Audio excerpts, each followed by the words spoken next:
everyone. Thank you for joining us on this week's episode of Chapter 3 Adventures. I'm Heather. And I'm Brandon. And this week we're going to try something new. What we got going on? We're doing some videoing. We are. And podcasting at the same time. It was mentioned to me a couple times this week that a few people that's listening actually thinks that we should do YouTube. I mean, we can try. And you know what's funny? You mentioned that. Many years ago, we actually had some people used to go to church would say, YouTube deserves a TV show. And 15 years later, I think we're giving it a shot. So let's see how it goes. So here's the thing. Do we know what we're doing? No. Okay. So if you guys have any tips or tricks for us, please let us know. We are really winging this and just going to go for it. Giving it a shot, giving it a go around. See how it goes. Getting right on into updates. The first update that I have to talk about is characters. Yes. Meet and greets. They are coming back. In November. Yeah. So if you didn't know, which I'm sure almost everybody knows, that because of the pandemic, we haven't had character meet and greets. Nope. They've been behind barriers where you can see them, but it's not like you can go up and have a picture with them. Trying to take selfies with them being, 4 or 5 feet away. It was kind of hard, but I mean, a lot of people got to do it. We, have seen some people take really good pictures that way, but now that they're coming back, I think you're going to see a lot more.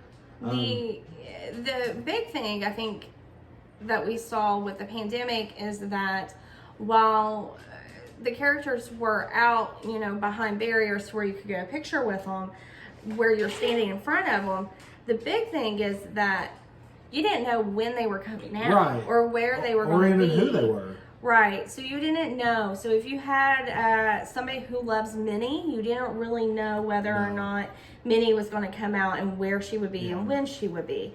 Now, as time went on, we learned, like, on top of Main Street, the train depot, we knew that the Fab Five came out there quite frequently. Yeah, and there was a space at Epcot that always had Mickey and Minnie come out. Right. So we did know those places, but again, we didn't know when it would happen.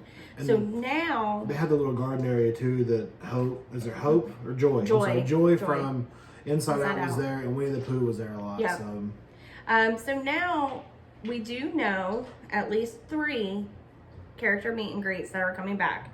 One is Minnie, and that is at Red Carpet Dreams at Hollywood Studios. The second is Princesses and Princess Fairy Tale Hall. Princesses at Princess Fairy Tale Hall, and that's at Magic Kingdom. And then the third one is going to be Mickey at Town Square Hall at Magic Kingdom. So if you're wanting Minnie, Mickey, or Princesses, you no longer have to find them at a dining, character dining. You can actually do one of the meet and greets. Now, you can't get their autograph or get, hug them yet. They're not letting you do that. They're still socially distanced. But I think it's going to be easier to take pictures with them now and things like that. So they're slowly getting back to normal, which I think is kind of cool. I mean, I think the big thing here is that they're letting you line up for the characters now. Yeah. So that's a big deal. You know where they're going to be and when. Yep. So watch out for those. They will show up in your Times Guide with your My Disney Experience app. Okay. This one I'm excited about. What is this one? The Indiana Jones Spectacular Stunt Show is coming back. Oh, yeah. I think the very first time we went, I think it was closed down then. It was. The second time, I think we went, but I really don't remember. And I was just so upset. I was hoping maybe it'll open back up before we go. Maybe it will. But on our next trip, we're going to be sitting front row at Indiana Jones Stunt Show Spectacular. So maybe not next trip. So maybe you're right. We are talking about going back in December. I am very excited to see the Christmas projections with the 50th decoration. So we're talking about going back in December. We will be back. We'll miss it by a day, won't we? We'll miss Indiana Jones by one day. I guess we're going in February or January or March. We're still going to go in February. But still, so it comes back December 19th. I'm excited about that. And that's going to be at Hollywood Studios, of course. The other big announcement is that live entertainment is returning to Animal Kingdom, and that is actually happening this week. So by the podcast comes out, it will all the have dancers, happened. the drummers. It looked really cool. Yeah, the acrobats are not returning as of yet. Yeah, not yet. But the dancing and the drummers are returning. Okay, this is another big announcement. So, one of the big perks with staying on property historically has been extra magic hours, where you had access to a park early before the parks opened or late after it closed. So now they are having extended evening hours. And this is only going to be for those deluxe resort guests and those staying at the Swan and Dolphin. What about, isn't there a new Swan and Dolphin reserve? Yeah. I don't know if it will be. No. I don't know if it will be counted or not. We'll have to look into that and check back, because I think it's going to be a pretty popular hotel. So. But no, it's okay. Just know that those hours are coming back, and they will be running from 10 p.m. to 12 p.m. Yeah, or I guess that's 12 a.m. not 12 p.m. It's true. I think that's kind of awesome. I mean, they said some of the stuff that we saw and read that a lot of people are still leaving after Harmonious. But I mean, Harmonious lasts 20 minutes. By the time you pull, get out of your big crowd, you still got an hour and a half to ride some rides, or if you didn't get to ride Frozen Ever After, it might be a quick time to jump in there or something like that. So test track at night could be pretty nice. Awesome. So. Yeah. Now they did already announce though that like Remy's Ratatouille Adventure will not be part of those extended evening hours. Yeah. It's only going to be select attractions. Probably because of Remy's is on the what am I looking for? The boarding, what's it called? It's the boarding passes. It might be on there, so it's probably not I'll be interested to see what other attractions may not be included. I think they'll have some stuff open. So I think you'll still have your test track open.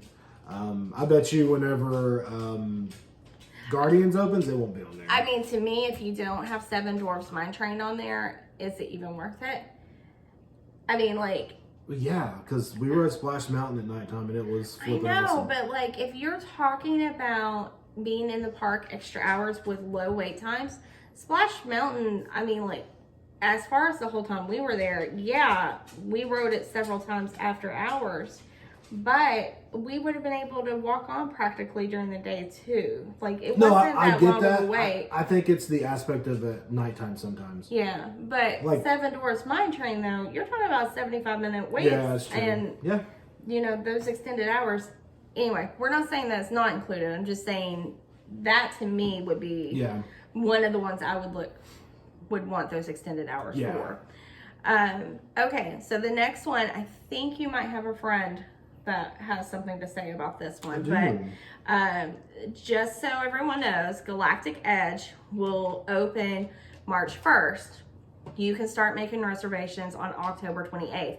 Now, if you're DVC... You can see that if you're watching on YouTube, you can see the friend. Yeah, he's back right there. If you're DVC or Golden Oaks or Club 33, they're actually going to open reservations, being able to reserve starting now. I think it was on the 9th, and today is the 10th. But so for this next part, you want to bring your friend up here? Yeah, let me grab him. Okay. Good side. Yep. All right. So I gotta make sure he's able to go. He gets a little gun shy sometimes. And if you've never built a droid, it's really easy to... They don't know it's a droid yet. Oh, sorry. It's not a droid yet. It's okay. We're going to edit that out. There we go.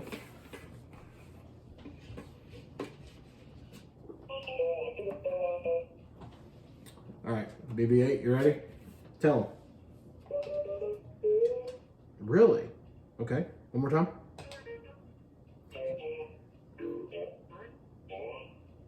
So you're saying that on the Galactic Edge, you guys can free roam around? I know with your owner, but you can just turn you on and let you go? And there's going to be races? That's pretty awesome. So I think what BB-8 is trying to tell us is that if you've been to Hollywood Studios and you've made a droid at the Astrome's Droid Depot, which we have done, it's great. We highly recommend it. It's very fun. And BB-8 is always on our shelf, and you know, he's a white and orange BB-8 droid unit, and you get to control him with a remote control. He talks, he spins, he interacts. But when you build them at Hollywood Studios, you have to put them in a box, and you can't really go play with them. Now, they do have a play area. Sorry, I'm playing with them right now. That's okay. They do have a play area that you can play with them for a little bit, yeah. But it's not quite as free, and it can get crowded. Well, at the new Galactic Edge Star Cruiser, they're going to have droid races. So you're going to be able to take your droid that you built at the park and go have races with them. I think that's kind of cool. So if you decide to stay there, take your droid or go build one or the other. So I thought that was great. If you get to go beforehand, like maybe make your reservation to build a droid and then go to your Galactic Edge and then let him just roam around the whole. Yeah, I thought that was a lot of fun. That, you know, I think the Galactic Edge Star Cruiser, it's 100% a cruise atmosphere. Yeah. I mean, they call the rooms cabins. It's an immersive, all-inclusive. The restaurant is included with the stay. They do have a chef's table that they're going to have that is $30 per person, on top of what you're paying to stay there. But it looks really interesting. It does look interesting. It's different than any of the other resorts. It is, and I would love to stay there. Hopefully, it is very pricey. It is very pricey. The next thing on the list is that firework dessert shows are returning to Magic Kingdom. Yeah. So if you were a fan of the Happily Ever After fireworks and doing the dessert parties, you're gonna be able to do that now with Enchantment. Mm-hmm. So that's exciting. I kind of want to do that. Yeah. That'd be good. And maybe if we go in December, like we're planning hopefully. Hopefully we can do it. Okay. The next. This one, I'm excited about this one too. They're doing the Pirate Adventure back at Magic Kingdom again, which is a treasure hunt. I like pirates. I've always been a Pirates of the Caribbean fan. I think this would be kind of cool. I guess even if you have kids or don't have kids, they said it's a really good. If you don't want to wait in long lines, they said it's actually really good if you just want to walk around and check out the park, because there's some stuff that you've probably never seen before too. So it's kind of like an interactive thing, like they used to do. What they had before that was interactive. Well, they had the sorcerers. Yes. Magic Kingdom sorcerers. And those were cards, but this is going to be a little bit more different, right? But I believe so. But it looks really neat. And I told Heather, I was like, I'd love to do that too. I think where we just came back, we rode some of the rides, so we're going to do a lot of stuff we're still going to ride some rides, but stuff that's not a ride this time. Yeah, I like pirates. My mother-in-law says I make a good pirate. She calls me Redbeard. I'm not sure why, but yeah. Might be because you have. Well, it's partly red. It's got mostly some gray now, but back in the day it was red. Okay, this next one I'm pretty excited about because it was something I wanted to do this last time, but we didn't get to. They're bringing back some jelly rolls. I'm not talking about donuts. No, you're not. The Dueling Piano Bar. It's a boardwalk. When we just looked at staying boardwalk, this really excited me because I like to go in places and have a few drinks, listen and stuff like that. So I'm pretty excited for this to come back. Comes back, I think, maybe next week after next. October 15th. Yeah, it's a $15 cover charge, which it's not bad. I mean, and you get complimentary popcorn. Let's go. Yeah, so for $15 a person, you get to go in, you get to watch a show where they're doing dueling pianos. And then you also get to have popcorn, and I'm sure they have other snacks and stuff too. But this is iconic on the boardwalk, and so I'm really excited for this to be back. I've never been to a dueling piano bar, but I've always wanted to go. I felt like every time we went someplace, they had them. We were on like a family trip, and like we had younger kids who couldn't go. But I think this will be something that we might try to just make time to go, because I like listening to people, music, stuff like that. So I think it'd be very interesting to do. Okay.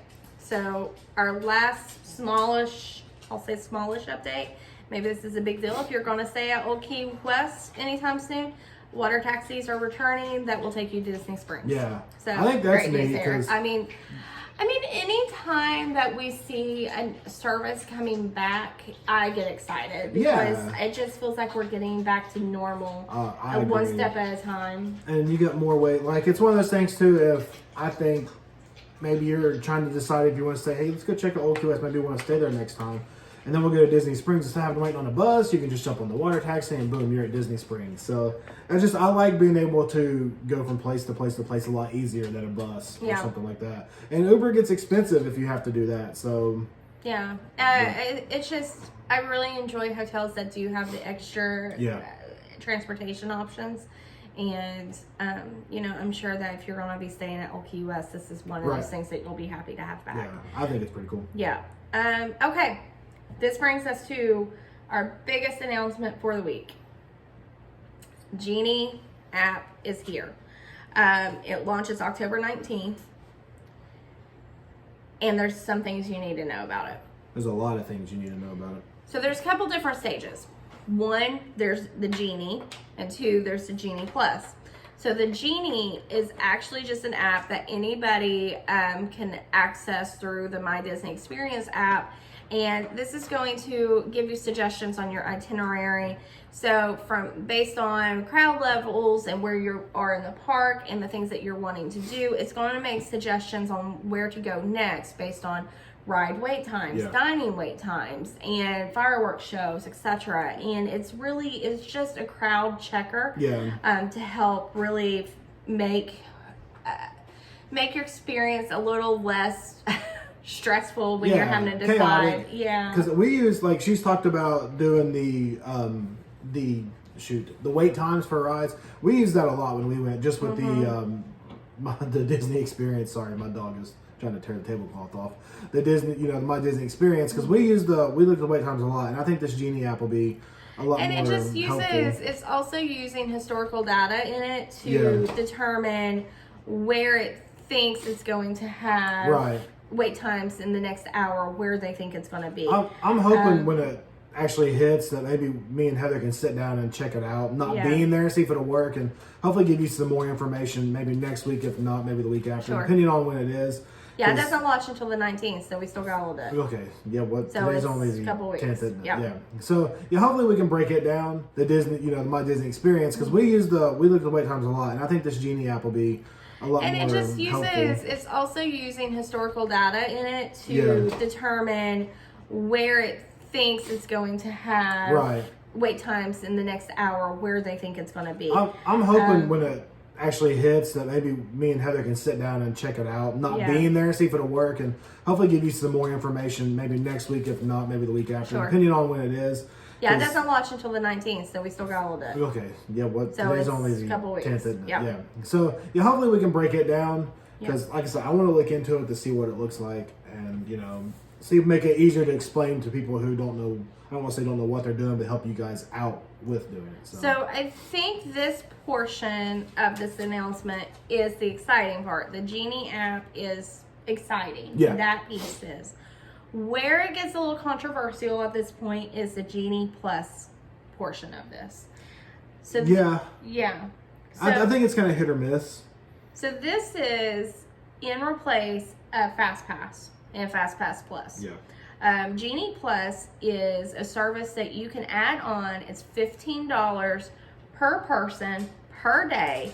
You do get to select which days and which people will have it on. Yeah. So if you're going with Aunt Susan and Aunt Susan doesn't like to ride and doesn't need the Genie Plus, you don't have to add it to her ticket if you're packaged together. But if, Little Billy I was going to say Billy too. That's funny. If little Billy wants to ride all the rides all day, then he can get the $15 added to his ticket.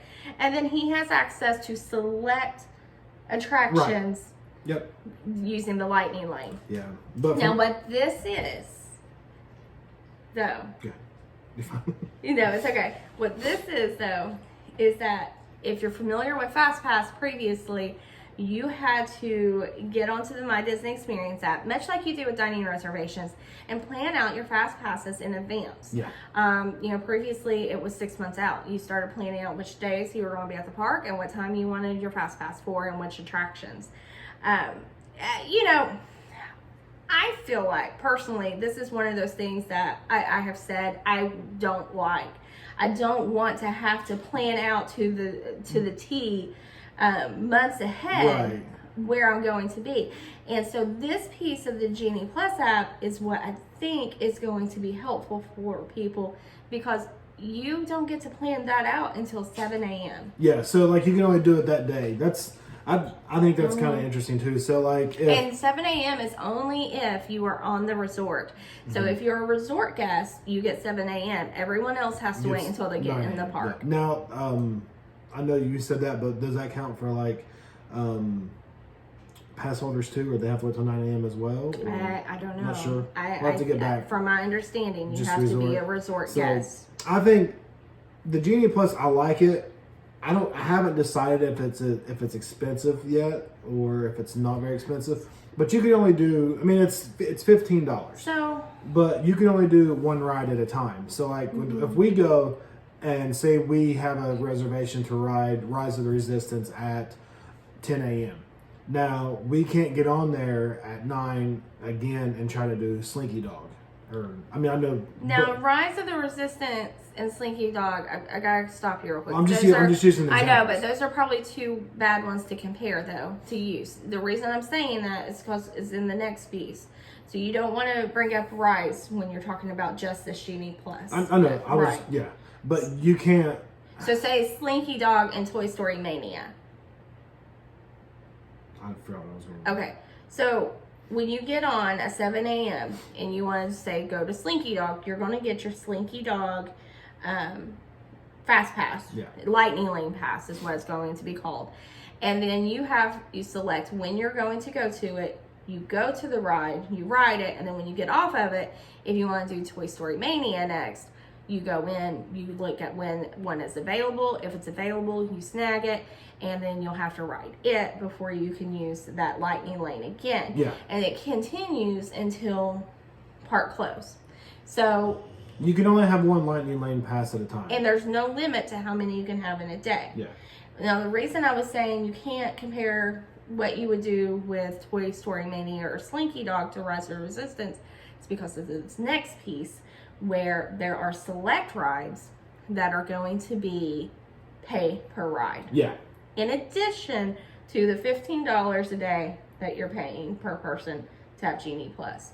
Now that includes Rise of the Resistance, in which you can only have, and I also want to say this too, you can only have 2 pay per ride tickets per day. So you can only, say you want to do Rise of the Resistance and Mickey and Minnie's Runaway Railway, which are the rides that are going to be on this pay per ride system at Hollywood Studios. You can only do 1 of each. Yeah. You can't have 2 of each, and that's it. And you can only ride the ride once. So if you get it for Rise, you have to wait in line if you want to ride it again. Right. Same thing. So every park has 2 of these rides. So Rise of the Resistance, Mickey and Minnie's at Hollywood Studios. Then you have Frozen Ever After and Remy's Ratatouille Adventure at Epcot. Yep. You have Seven Dwarfs Mine Train and Space Mountain at Magic Kingdom. I do want to come back to that though here in a second.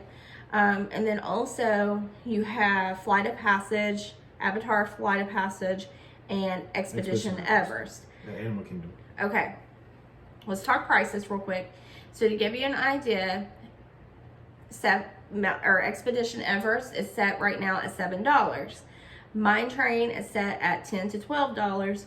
Remy's is $9 to $11, and Rise is $15. Yeah. So these prices do fluctuate based on surge pricing. So if the park is especially busy one day, Expedition Everest may not cost $7. It might cost $10 instead that day. If you expect to go during a holiday, you're going to pay the higher price. Right. Simple as that. They do cap at 15 as of now. Yeah.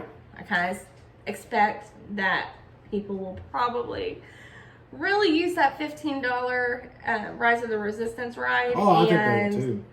I see that one going up for Yeah. one reason or another. But what I did want to come back to, though, is talking about,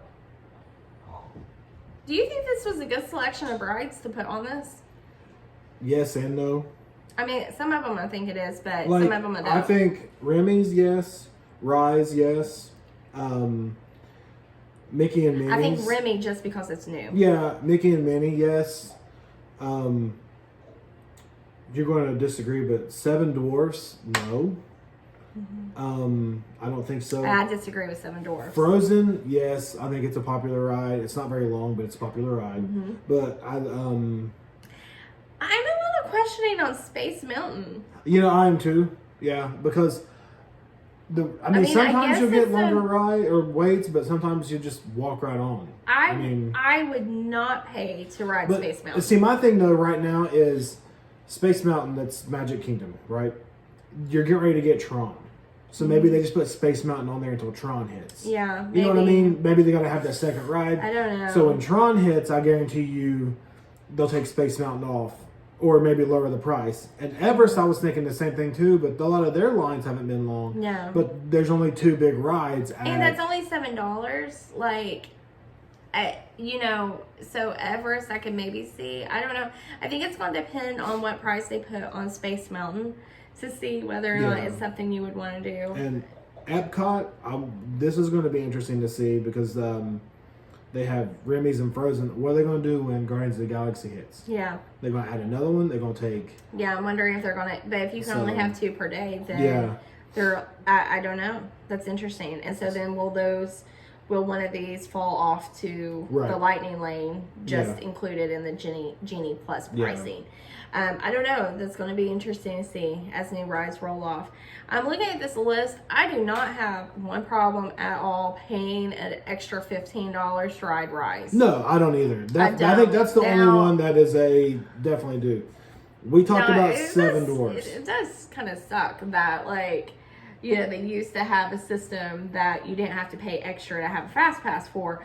But let's be honest, I don't think Fast Pass would have ever worked for Rise of the Resistance. Like, I think it'll be. If you don't have a price tag attached to that, too many people are going to be trying to do it. So back then, you could go back. I think as many as you want because it was the push button, come back at a certain time. Well, no, I'm talking about the one that was in the app, but I still don't think it would have worked. And I don't know, but I would definitely. Like, I was not shy last week when we talked about I do not like doing the boarding passes. I don't like it.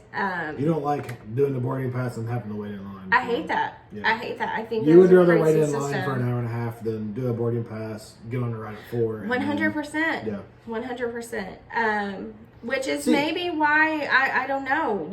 It would depend on when it's available. If the Rise of the Resistance is not available until 4 p.m., I'm not going to be paying $15 to ride it. Right. But now if I can get one at 9 a.m., yeah. 100%. I think I think what they, this is just me talking, do the boarding pass, but have your boarding pass and say you got to be there between, 8 and 9, but only do like a handful of people, maybe 20, 30 people. Everybody else waits in line. So as you're there between your 8 and 9 o'clock, you just pretty much walk right on instead of, you know what I mean? Because I think that would be better because it's like when Heather says Hollywood Studios is not her favorite park. We would have went and probably waited 2 hours to do Rise, the very first ride, gotten it over with, and then enjoyed the rest because of the park. that day that we were first time at we Hollywood went. Studios, that first day that we did it, it just, like I said, I felt stuck in that park longer than what I wanted to be in there. And we had a dinner reservation that night too, and we were like, hopefully we can, I know it gives you estimates on time, but the ride breaks down, what are you going to do? Right. So. Right. So, I don't know, love it or hate it, Genie and Genie Plus, they're coming October 19th. Yeah. Again, I think it's a little controversial. I think I'm a little bit more excited about it than most people. I think most people are really still upset that you're having to pay extra to do these things that used to just be included with your park tickets. And which I get that. But I also, like, again, I can get on Rise of the Resistance and get it over and done with in the morning, I'm willing to pay a little extra. I can ride Rise over and over and over. I thought it was a great ride, and I don't want to say I want to get it done and over with because I enjoyed the Star Wars area, but it's like Hollywood Studios is not one of our. I mean, I won't say it's not one of my favorite parks. I enjoy it because there's more rides there, but it's not one of Heather's favorite, and it's a hot park. There's Well, and two, like when we're talking about Genie Plus, I do want to mention this. And we're comparing to other parks and other franchises. Granted, Genie Plus, you have to get one Fast Pass or Lightning Lane Pass. Use it before you can grab your next one. And it's not like you can just say, oh, I'm heading over to Seven Dwarfs Mine Train. I'm jumping on the Fast Lane. Yeah. Fast Pass, Fast Express Lane, whatever it is called. And then you do that. So I know that is different than some of the other franchises, but other parks have, what is it, Express Pass? Yes, I think so. Fast Pass? I forget what they're called, but like other parks besides like Disney? Kings Island. Kings Island has Fast Pass, and I think it's Express Pass though, right? Yeah. Kings Island's Fast Pass, and I think Universal's Express Pass. Yeah. Which is your Lightning Lane and for right else. And so those are very expensive. Yeah, like we're talking like $120 a person per day. We did it at Kings very Island, expensive. And we went with a friend, and we went for the Halloween thing, and he bought the Fast Pass for all the Halloween things and all the rides. So we really pretty much rolled through everything, right? Which made it really nice, but. And it was very expensive. It's very expensive, but with those, you are able to just like, if Kings Island, they have Diamondback, that's one of their biggest coasters there. If you want to ride Diamondback back to back to back to back, you can do that. Yeah. So I guess maybe that justifies that higher pricing. But when I'm comparing that to Disney's at $15 per day per person, I'm like, yeah. That's a big difference. So I don't know. Like, I don't know. We'll have to try it and see what it's like, and really see whether or not we think it's worth it. Yeah. I have a feeling that every time we go, we'll probably do the Genie Plus. Oh, I guarantee you will. Yeah. But okay. Well, so that brings us into our next section, and real quick, we're just going to take a quick break, and we'll be back. Hi, everyone. Hey, guys. Thank you for joining us this week as we did our first podcast on YouTube. We are actually making it a 3-parter, and it ended up going pretty long this week. We did talk about, we did updates for Disney World. Epcot. We talked about our trip to Epcot and also to Gatlinburg. So you're going to have the first version. What you just watched today is our Walt Disney World updates. Yes. And then you'll see Epcot and Gatlinburg later this week. Yeah. We'll probably drop the other ones here in a couple of days, and then one of them in a couple of days, and the last one by the end of the week. But if you would rather listen to the full version all in one sitting, you can go to Apple, Spotify, Google, Amazon, iHeartRadio, Stitcher. I think that's it. Yeah, I think so. It's hard. You can't remember all of them together. Yeah, and search for Chapter 3 Adventures. And you can listen to our new podcast every Tuesday. Yes. We always drop one on Tuesday. Yep. So if you're watching on YouTube, hit that like and subscribe button. Check us out. And hope to put some comments down below. Yeah. Tell us what we're doing right. Tell us what we're doing wrong. So just be nice. Help out a little bit. Be nice with the wrong comments. So, but guess not. So, well, not guess not, but I guess enjoy, and we'll see you all next week. Bye, guys.